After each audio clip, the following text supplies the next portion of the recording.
original barn into living quarters for Angelo and Luna, his wife. But neither was who came to a stop beside her. "Can I help you with something?" the man asked, smelling earthy, spicy, privileged. "No, I'm fine," she said without looking over. She knew who he was, but doubted he remembered their paths crossing last week. "Are you a friend of Hiram's?" "I am, yes. Why?" "Because friends of Hiram know he's not one for trespassing." He nodded across the street toward her Camaro where it hugged the rough ground. "He says it's bad for the bees. Strangers disturb them." No doubt he knew as well as she that Hiram had moved before the property sold, and that the bees deterred most strangers who ventured near. Yet she'd parked in what had been Hiram's driveway, as bold as she pleased. "And you are?" "Not a stranger," he said, that silver spoon privilege again. "Then that makes two of us." He waited a moment, his weight shifting from one hip to the other. "Does he know you're here?" Ah, this one was clever. Hard for him to know when he moved to Bernie to be near his son. He smiled. She felt it in the way he relaxed his stance, in the pull drawing her to face him. It was hard to resist, that pull, because she knew what she would see. But it was so easy for the same reason. Looking up at his face gave her a very great and particular sort of enjoyment. He was an incredibly handsome man. "Have we met?" she asked, as conscious as he that formally they hadn't. He was shaking his head when he said, "I was about to ask you the same." She held out her hand. "Indiana Keller."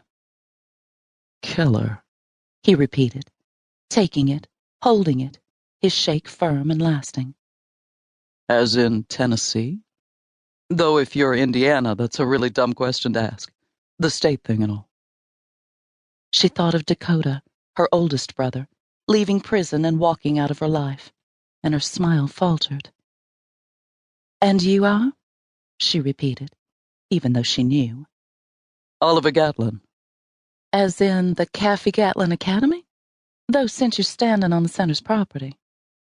"Sounds like we're both full of dumb today," he said, his self-deprecation taking her aback.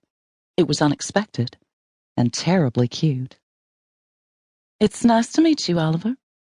Officially. "And you, Indiana," he said, then released her.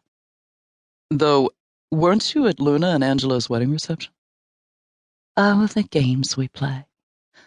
"I was," she said, inordinately pleased that she hadn't been invisible after all. She never knew, actually, if what little effort she took with her appearance made her stand out, or blend in, or any difference. "And you were too."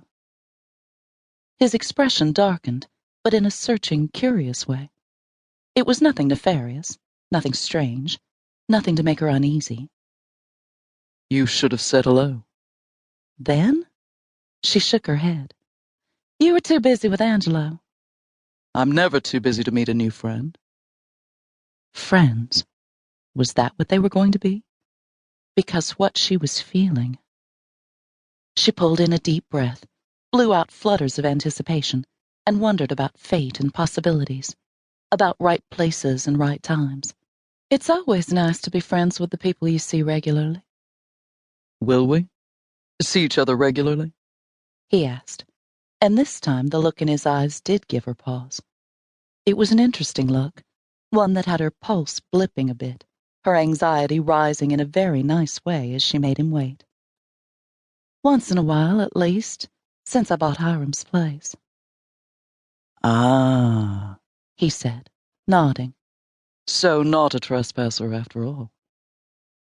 She looked over her shoulder at the buildings, the academy, the wood shop, the barn, where they sat on the 5 acres belonging to Luna Meadows Cafe, then down at the driveway before lifting her gaze to his. "Not on Hiram's property, anyway." "And not here," he said, returning her smile, his simply devastating, with dimples and deep lines like starbursts at the corners of his eyes. That was good to know, though her friend